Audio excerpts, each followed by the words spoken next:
All righty, friends. Hold on a second.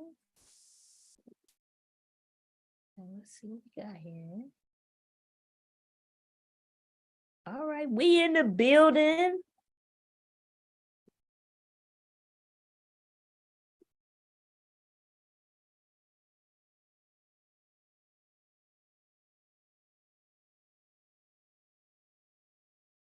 All right, everyone. Welcome to the Rookie Reset. And I am Andrea Fitzgerald. I'm going to be your host today. And you may be saying, what the heck is a Rookie Reset? Well, guys, it would be evenings just like this, except your girl would be stressed the hell out because I couldn't have been in my classroom. Quite frankly, I can figure out this whole teaching thing. So what we do here on the Rookie Reset is to provide you with practical tools, tips, and strategies to help you stay in the game. That's what this is all about. Hold on a second, y'all. My lighting is not right. Give me 2 seconds. Listen, okay, wait a minute.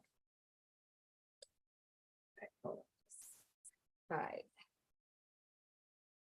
All right, we back in the building. All right, okay, we good now.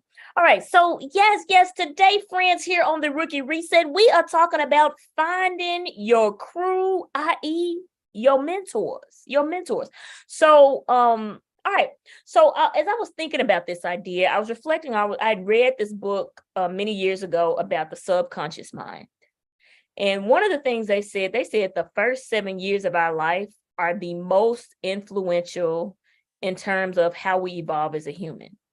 And just like different things we see, we're taking in everything. They literally said our brain is like a sponge. And it's so interesting. A few days ago, I saw this video from this marriage page I follow, and something they were talking about, they were saying that they showed a video of Tiger Woods and his son. They both play golf now, but they showed all of his mannerisms. Like his son was literally mimicking all the things he did. His Tiger Woods probably never taught him how to do that, but by him being around it, he soaked it up like a sponge, and that's what he took in.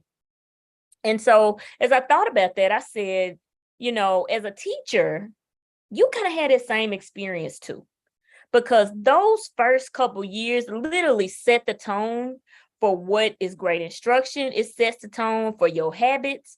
And something I often say is hard habits are hard to break. Not hard habits, bad habits are hard to break. They really are. But if you have a strong foundation, then it sets the tone for the remainder of your career. So let me give you a prime example. As a basketball player, the first coach I had was Coach Dickerson. And Coach Dickerson, when I tell you, this man was tough as nails. Now listen, y'all. We used to be beating teams by 50. Like one team we beat 83-2. Like we lost one game the 2 years I played for him. Like one game. And literally it was because of the rules. Like we didn't know the rules. Like everybody had to play the equal amount of time or something like that. But that was literally the only game that we ever lost. But this man on the sideline, this dude was so intense. Like he used to be going off on us. I'm talking about, you missed this play, you missed this layup, you're coming out. Like he was just, like people thought he was crazy for real, but he was so intense. And because I had that experience in 5th grade with him as my basketball coach, I could have played for anybody. Like I loved intensity because that's all I knew. That was the first experience I had. So it didn't matter. Like the coaches, even though sometimes some I didn't even like, or some that I really loved, it was because they were intense. They were hard. Like Coach Lowry, he was tough as nail. He used to beat on our head. And it wasn't no big deal because the very first coach I had, he was crazily intense. Like he was very intense. And it set the tone for the rest of my career. And I think that's true for you as a teacher. Those first couple years are imperative in terms of setting the foundation for the type of teacher you become. Bad habits are hard to break. So you want to establish great habits from the jump. Well, Fitz, how do I do that? A mentor and finding you a crew, y'all. They say the research shows that we are average of the 5 people we spend the most time with. That's what they say. And at work, you want to think about the same thing as a teacher. Who are the people that you are going to spend your time with that are going to help you evolve into a great teacher? And I got to shout mine out. I shout them out all the time because I'm telling you, I'm a fraction of a person without them. They literally taught me how to teach. These folks took me under their wing. Miss Holmes, Miss Reed, Miss Dickinson, they literally taught me how to teach. They taught me great habits. They taught me how to prepare. They taught me everything. We would have these PLCs like every day. Like we was PLCing before PLCing was a thing. And it wasn't like super formal. It was like, this how you gonna teach this. This what you doing. Now I'm still kind of how y'all had me taking all the notes. Nah, I'm just playing. But yeah, they used to have me taking the notes in the meeting, but we met all the time. And they were like teaching me how it works. They challenged me, they support me, they were great. And they told me like, this how you move the data, this the move you got to make, this is what you got to do. That they showed me the ropes. They did a lot of things that really helped me become a great teacher. And because they were so excellent, when I became a coach, I was like shocked. Like the first year as a coach, I was just shocked because people would often look at Kirby and they would say, oh, Kirby is so bad and this and that. But man, Kirby was a great school. That thing was like, listen, we had the top data in the district. You know what I'm saying? Like, it was some great teachers in that building. It didn't matter if you went to my class, you went to next door, you went to another class. Like, it didn't matter. English, math, science, it don't matter.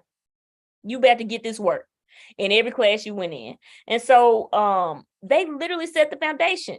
So when I became a coach, I was shocked when I started going in different schools that were supposed to be like the premier schools. And I was like, wait a minute, I thought, but it wasn't the same. Like, it wasn't the same. Everybody wasn't doing that. And not that we were perfect or anything, but the conditions were set for great learning and teaching to take place, right? And so you want to think about these first few years, you want to establish great habits as a teacher. And one of the ways to do that is to have people around you that can help you evolve into the teacher that great teacher that you have inside of you. So I just want to share with you a few attributes that you may want to look for. Now, I'm not saying these are the only one. I'm going to give you a few of mine, but I would preface this by saying, think about what you value. Now, the big value for me was results. That's what I want, because, as if you teach math, science, or English, the data is a big deal. Let's just call a thing a thing. The people look at the data. They want to know, it's how effective am I? It comes down to that data. So that was important to me. That's a high value of mine. And that was a high value of my team. So you just want to think about those things, right? Like, what do you value and what are those attributes that you want to have? So I listed a few of mine, but I'm going to tell you, and then you can think about what works for you. So I think one thing for me was content expertise and strong results, as I just said before. I think it's really important, especially to have someone that can help you in your specific content. For example, like when we had meetings and stuff, like they would teach me how to teach the content, because I'd never taught it. It was my first year as a teacher. So they had a level of expertise that maybe I didn't have, because I remember there was one lesson that I taught on equations, and them folks didn't get it. It was like 2 out of 30 that mastered that day. And seeing other teachers teach it, like I know I saw Miss Dickinson and Miss Holmes teach someone time. I was like, oh, I'm gonna try that, because I saw them actually do it. So a content expert, I think, is very valuable. I think also something to think about is someone who has shown results. I think is important, because I want to see, okay, if you getting results, I'm willing to listen, So a content expert might be very valuable, especially in your specific content. I think something else to consider is support. Someone who can be very supportive. That's exactly what they did for me. I didn't know what the hell I was doing. I'm just going to be honest. I had no clue what I was doing. And I remember this one time, I think I had my first observation, and Miss Reed stayed with me after school and she made copies for the observation. because I didn't understand I knew it was important, but she wanted to make sure that I was set up to be successful on their very first observation. So find someone who's very supportive, because that's the thing. When they talk about what new teachers really need, they say, yeah, content expertise is important. You want to teach them how to teach, but they said the first year is such a challenge. You need someone that's going to be supportive of you. And I remember another instance I think about is, I didn't know that kids can be quiet when you talk. I didn't know that. I saw Miss Holmes teach, and the kids were quiet when she talked. And that let me know, like, oh, this can be a thing. But they were very supportive. I remember she came in my class one time and she was like, it was a whole row of students in the back row. They were doing this other thing. They were not focused on the content. And she gave me some feedback, but very supportive. Like, I don't know if I would have known that if I just was doing my own thing. So find someone who's very supportive. I definitely got that from all of them. They were super supportive, made sure I was always ready. I was on point with the things that I need to be on point with. So definitely find someone that's very supportive. The other thing is someone who's honest. I think that's important too. It wasn't like they just massaged my ego all the time. They told me the truth too. They said, "Oh no, Fitzgerald, you can't do that," or they were just very direct. They're very honest, and I feel like when people who are very honest, you can trust them, right? And I think another thing to think about is someone who's positive. What you don't want to do, y'all, listen, that teacher's lounge, Lord, I know I love it. It's nice sometimes to go in there and talk, but listen, man, don't link up with somebody who's super negative. They talking bad about the people all the time and this, then. Listen, man, that ain't this. It's. It's like I used to tell my students, when you multiply positive and negative, that thing, you feel the negative energy, you have a great day, and then you talk to somebody negative, just mess up your whole mood. So find someone who's positive, encouraging, because that's what you need. You don't need to hear how bad it is. You don't need to hear what the principal ain't doing and this, that, and the other. No, you need people who are encouraging and who are going to be positive and support you. So stay at that teacher lounge, and if they talking about the negativity, stay away from it. It does not serve you whatsoever. Don't do it. Find somebody who is positive and encouraging, is going to help you along the way. Which I think leads into the next one, is someone who has a growth mindset. Someone has a growth mindset. I think that was probably one of the greatest attributes of my mentors. They were very solution oriented. They were willing to push. Like when I tell y'all, we got this projection data, and basically every year that projection data was like, listen, guys, this is not happening. These students are not going to do anything. This is the state, y'all. This is the state. They give you the data and they say, based on their academic career, this is what we think they'll do in Algebra 1 in your class. And the data was like, yeah, no, this ain't happening. It's not happening. We had 450 kids, 19 out of 450. They said 19 out of 450 kids can be proficient. That's it. That's less than 5%. And even though that's what they said, every year consistently, we had between 70 and 80%. Consistently. That's because they had a growth mindset. And I took that energy into what I did in the classroom, because I saw them around there doing it. It let me know, oh, this is possible. Oh, this is possible. Because this is the thing about something I learned this past summer. You've got to be in the room with the right people. It's just a thing, and it's just a thing. Because when you put yourself around the right people, you will elevate. It's nothing that you can say about it. I was talking to my barber about it today. I said, if you get with the right person, your life will go to a whole nother level. It will, because they're going to challenge and support you. They're going to hold you to your greatness, but they're also going to be supportive in that process too. And you have to put yourself in the right rooms. That's what I learned this summer when I went to this conference. I was in the right room. I met people. It allowed me to know what was possible. I was like, oh, this can actually happen. Like, I've been thinking it in my mind, but I'm seeing it right before my very eyes. I'm in the room with the people that are actually doing, oh, this is possible. Let's go. So it gave me a different level of energy. So put yourself around people with a growth mindset, people who are solution oriented. Because this is the thing about teaching. It is going to be hard. It doesn't matter who you are. Like, listen, It all the way to the last year I was in the classroom. That thing was still hard. It gets better, obviously, because it's challenging, but you have to have a growth mindset. Students are going to challenge you. Every day is not going to be the same. And you just got to have that winning mindset. I remember something Ms. Dickinson, I think, and Ms. Reed said on the Rookie Reset interview several years ago. They said, listen, you've got to have a winner's mindset about this thing. Like, you just can't let the little bitty things get in the way of you doing what you got to do. And that's a lot of time what people do, you know. They said, because when you believe in something, you find a way, and when you don't, you'll make an excuse. Real talk. Real talk.